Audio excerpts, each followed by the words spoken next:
Hello sir, kumusta po? Redman Toys Raymond here. So ito sir, testingin na natin yung unit na order nyo.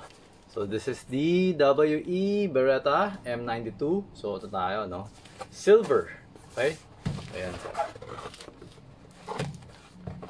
Ito yung manual. Okay. Ito yung unit. Okay. Tapos ito yung magazine. Okay. Yan. So, yan sir. So, it's a full metal, airsoft, no? So, it's made of zinc alloy. Okay, hindi siya steel. So, yan. So, medyo mabigat din siya, kahit napapaano. So, sa ingatan mo na lang, if ever. No? Yan, medyo may kabigatan din siya. Kasi nga, die-cast alloy siya. Yun yung bakal na die-cast, no? So, yan. Tapos ito, mabigat din to. Kasi nga ito, die-cast din siya, isang buo eh. Diba? Kung sa tunay, lata lang yung mga magazine, sa airsoft, kailangan kasi medyo solid kasi nga kakargahan mo ng gas. So pagka ginawa nilang plastic to, sasabog to. Ganun siya. Kaya kailangan bakal. Okay? So yun. Ganun siya. Okay? So teka lang, testingin natin. So ayan. Okay. Ayan. Tapos yung safety. Okay, ayan. Hindi na siya gumagana. So, pag ayaw na rin, okay? So, safety. Matigas yung safety niya. Yan, matigas. Tsaka, tututusin, hindi naman siya practical gamitin. Diba? So, huwag mo na lang gamitin. Okay? Pero kayo, bahala kayo. Pero yan, gumagana siya, okay? Ngayon, lalagyan na natin ng bala yung magazine. Okay, gamitin natin ng BB loader. Lagyan natin ng yan.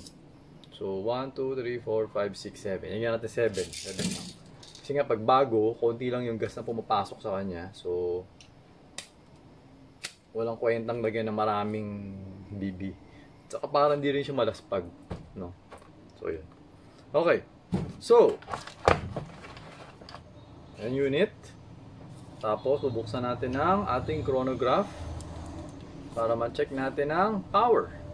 FPS. Okay, kasi minsan merong unit unstable. Pagka unstable, hindi ko nire-release yun. So, pero bihira naman yun. Okay, karamihan naman okay naman. Sobrang rare, like siguro 1 in 1,000 lang yung unstable o baka less than. Parang ganun. Okay?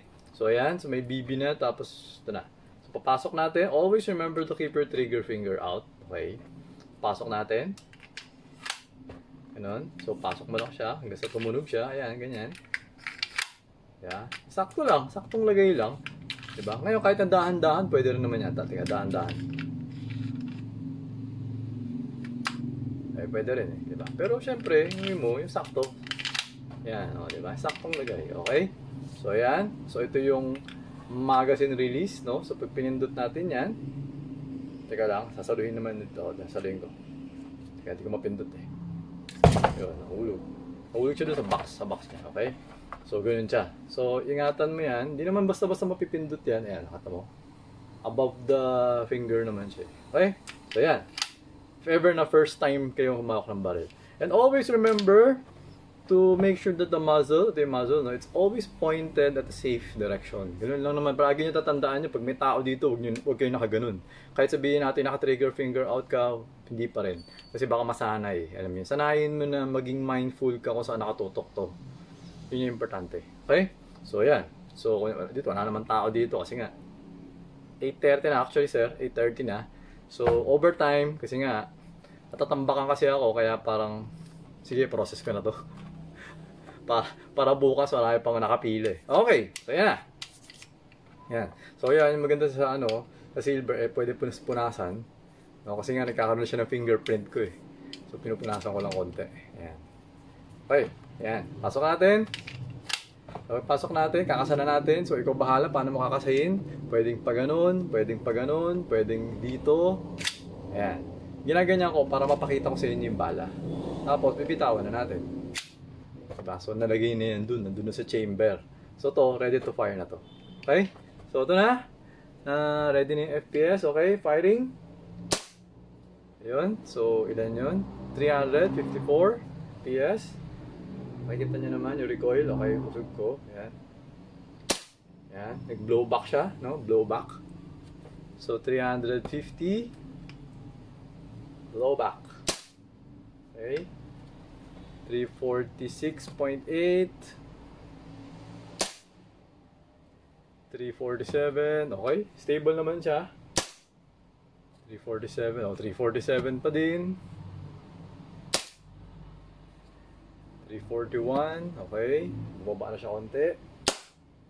And 313.9, okay. Medyo wala nang lamang. Kulang na, okay. So ngayon, well, additional, lagyan natin ulit ng konti. Okay, tapos lagyan natin ulit ng konting gas. Okay. Yan. Okay. So yun, open chamber. Tapos ito yung kaganyan, di ba? So ito yung parang pag binaba mo to, ito yung slide stop niya or yung ano ba to? Slide catch, no? Slide catch or slide stop. So pwede mo siya i-press down para mag-forward or pwede mo rin hilain. Kasi ano to eh. May spring. So pag hinila mo to, bababa yan, ayan oh. Tapos bitawan mo. Okay? So ayan. So teka, ilan to? Yan, we got 345 ulit. Naging supot na yung kanina kasi wala nang gas. Kaya siya nag 313.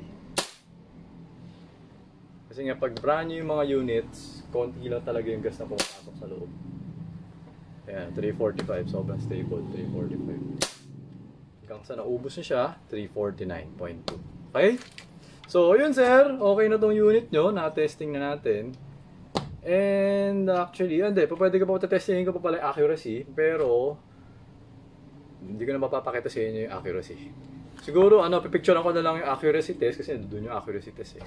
So, pipicturean ko na lang kung ano yung makukuha kong result sa accuracy test, tapos i-send ko na lang sa inyo. Okay?